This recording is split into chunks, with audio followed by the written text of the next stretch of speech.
Yo, what is going on, everybody? And welcome back to a brand new Apex Legends video, where today we're going to be going over the Season 11 Apex Legends patch notes for the Escape update. I have the patch notes pulled up right here, and I'm going to be reading off it. But if you guys want to read it yourself, I will leave the link to it in the description of the video. But obviously, you guys know I make these videos every season, just so you guys have like in case you don't want to read it yourselves, I highlight the important bits so you know what is going on in the new seasons. So, first off, we have a new legend coming in the game. And I'm going to be reading straight off the patch notes right here. It says, a new legend with a familiar face. Ashe has overseen the arenas from the shadows and held a tight grip on Pathfinder's heart. A simulacrum made from the woman who was once Dr. Ashley Reed. Ashe is determined to eliminate every trace of weakness that held her back as a human, detecting death wherever she goes, spearing enemies with electric snares that lock them in place, tearing through space to take more lives. It would be easy to think that there was nothing human left within that cold steel. But a trace of the human doctor remains, and she poses a greater threat to Ashe than any legend in the ring. So that's a pretty sweet description of Ashe. I'm pretty excited. She honestly, I get super Revenant vibes. Like I remember doing the patch note. I think I did the patch notes when Revenant came out. Super Revenant vibes to how he was when he was first coming out. Alright, so I got her abilities right here. Her passive, it's called Marked for Death. Ashe's map shows the location of recent death boxes. She gets a special prompt on the death box. Use it to mark surviving attackers once per box. So that's pretty sweet. When you're, late game, you don't know exactly where the fight is going on.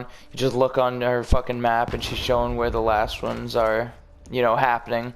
Or even like early game, you're trying to get some good loot. You want a third party some bit, and you pop her ability. Actually, it's passive, so you don't pop her ability, but you use it, and you find the enemies, which is fucking awesome. Alright. Her tactical, it's called Arc Snare. Throw a spinning snare that damages and tethers the first enemy that gets too close. So, before I started recording, and I was just looking, and I saw that ability, it kind of reminded me of, like, an Arc Star. Obviously without the explosion, but that's just like the first thing that popped into my head was like, oh, it's like a fucking tactical arc star. But you'll have to wait and see how it actually plays to see what it's like. Her ultimate, Phase Breach, tear open a one-way portal to a targeted location. This portal stays open for a short time, during which anyone can use. So it's pretty much like her, like Wraith's phase portal. So that could be interesting. It says a one-way portal to a target location. So I'm wondering what the distance on it is, the max distance, or if there's like preset things around the map or something. I don't know. I guess we'll have to wait and see. Next up, we got the new map for Season 11. It's called Storm Point. So, this beautiful oasis was once an energy colony for the IMC, and the ruins remain. Many have tried to make a home here, all have failed. A survey of the area revealed the remains of the 3 unique settlements built across the centuries, but no survivors. The colony lay abandoned, only visited by the occasional pirate or castaway.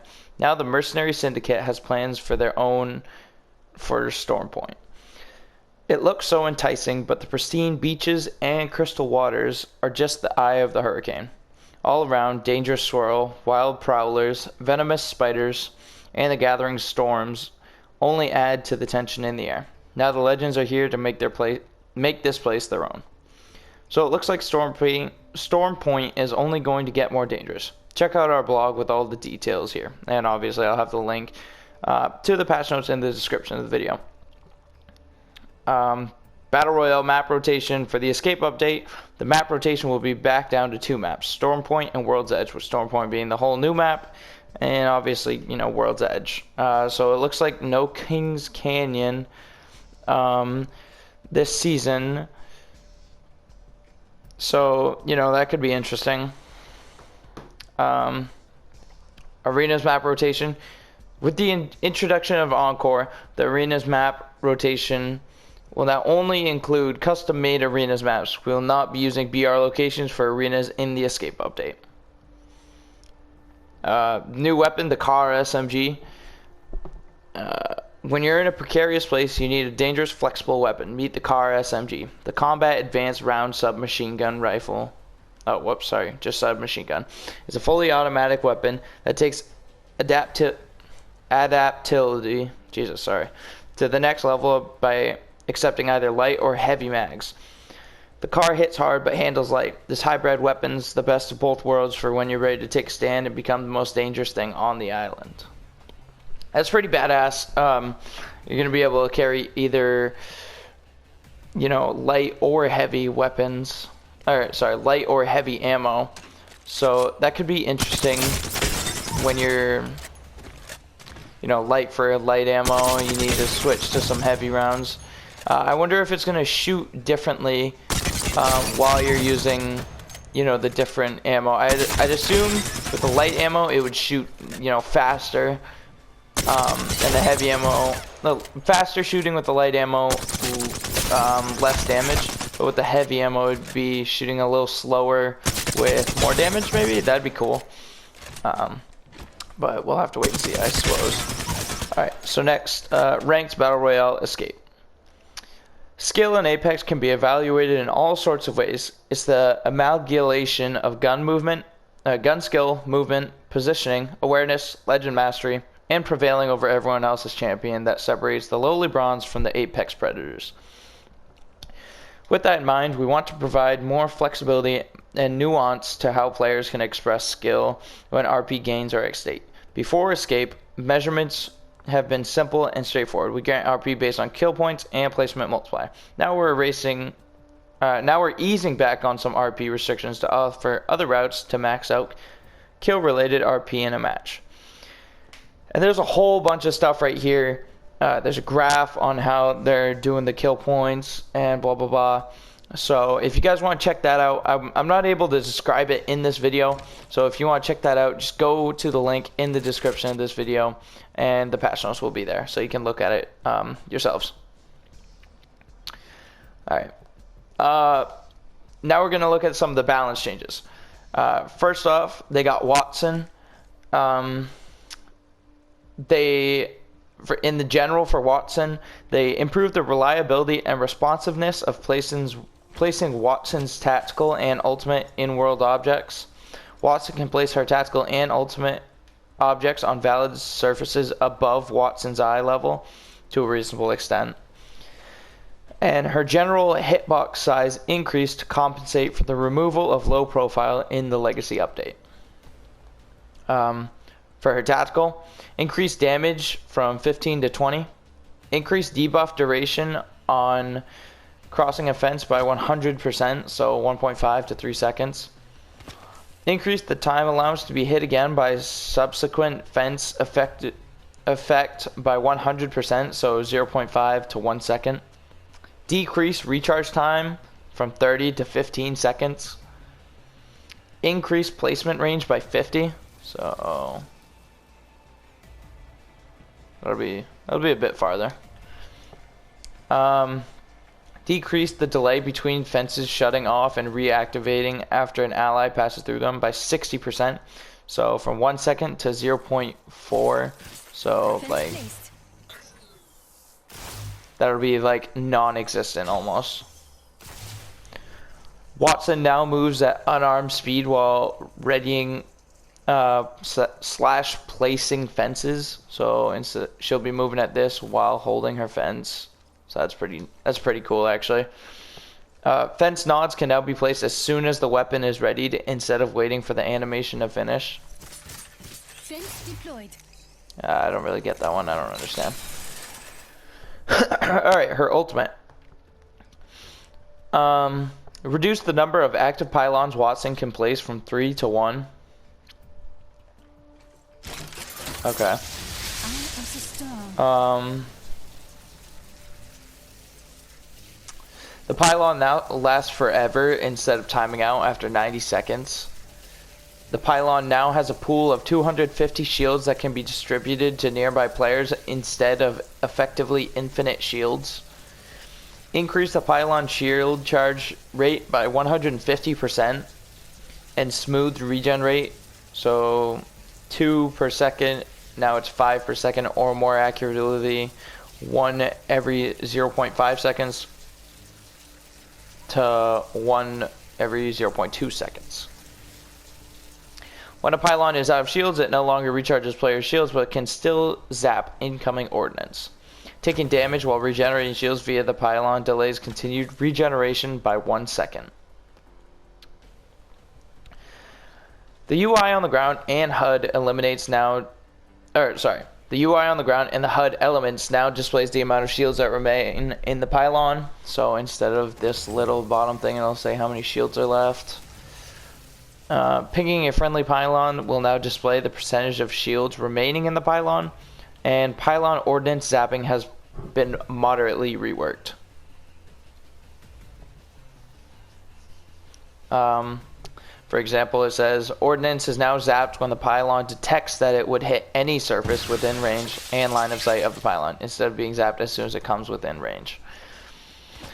As a part of the changes, current issues where the pylon doesn't reliably zap ordnance, particularly concerning airstrike abilities and ordnance that bounce off surfaces near the pylon, should now be addressed. Alright, so now we got balance changes, weapons / gear.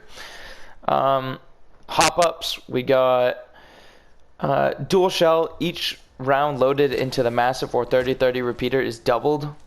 So that is a lot. Let's go find the shotgun. Oh my god, it's all the way on the end. Wait, what? Skipped right past it. Ah, whatever. Where's the 30-30? Here we go. So, with that hop up, you'll be holding 12 rounds instead of 6. So that's pretty fucking good. Oh, shotgun's right here, by the way. And same with the massive, you'll be holding 12 shells. What else we got? Fully kitted rotations, added Mastiff 30-30 repeater, R301, car, longbow. Removed Peacekeeper, Rampage, RE45, flatline, and charge rifle. EVA 8. Nerfed the EVA 8. Fire rate reduced from 2.1 to 2.0. Oh wait, no, that's a buff actually. So it'll shoot just a tiny bit faster than what it's currently shooting. And the dev note with the EVA 8 says, with the reduced bolt scaling we've done in previous passes, the EVA 8 is still performing ahead of the shotgun pack. Hitting the base fire rate should help balance out our shotgun roster. Peacekeeper, slightly increased pellet size. Where is it? Here it is. Slightly increased pellet size. Choke up time reduced from 1.5 to 1.25. The choked up shots remain tight for slightly longer while exiting ADS. So, like, that's retardedly fast, and hopefully it'll, you know, fairly reduced. Alright, longbow. Damage reduced from 60 back down to 55. That's just, you know, that's just dumb. I mean, they just switched it, and now it's going back down to 55, so whatever. G7 Scout, damage increased from 34 to 36. Double tap added to supply drop G7 Scout. Supply drop weapon rates. Early game crate weapons. Wow. Early game crate weapon rate increased from 25 to 50%. Mid game 50 to 75. Late game 75 to 100%.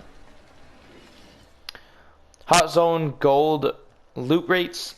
Increase the amount of gold loot that spawns in hot zones. That's good, because when I drop hot, I feel like sometimes I don't get the loot that I deserve from dropping hot and murdering everybody and their families in there. So I'm glad they changed that. Increased ammo from crafting. Light ammo 20 to 60, heavy 20 to 60, energy 20 to 60, shotgun 8 to 24, arrows 16 to 48, sniper 12 to 36. Crafting ammo price increase from 5 to 10 per weapon. Evo armor points from crafting increase from 100 to 150, and the Evo armor points cost increase from 45 to 50. Replace a sniper bundle with a shotgun bundle featuring the dual shell. Enemy NPC updates. Prowler health across the game has gone up from 90 to 114. Storm Point and World's Edge, sorry. Prowlers on World's Edge and Flyers on Kings Canyon now reward Evo points 25%. All damage done to AI now rewards progress to your Evo armor. So that's pretty cool. A nice passive way of getting your Evo armor up. What else we got? Purple weapons now spawn more in early rounds. Oh wait, this is arenas. We don't care about arenas here. We're battle royale people. Quality of life. UI teammates will now share that they are self-resing or their in-world game tags. Added VO for players to communicate when they are out of ammo. Updated the arena map rotation images to show up to 5 maps. And updated social awareness badges to unlock as default for all accounts. And then the rest is just some bug fixes. So if you want to check out the bug fixes or anything I did not mention in this video, make sure you go down into the description. The patch notes will be there. If you like this video and appreciate you know what I do this every season, so you guys have patch notes to listen to instead of going to read them. You got stuff to do around the house, go listen to the patch notes. Make sure you hit that like button and subscribe, and tell me what your thoughts are for this new season of Apex Legends. I'm hoping that I'm going to be able to get out more videos this season. I really slacked last season, to be honest. But I want to be able to get back into full swing of things and blow up like I know I'm going to. So if you guys like this video, make sure you hit that thumbs up button, subscribe, and comment down below. And I'll see you all in the next one. Peace out, everybody.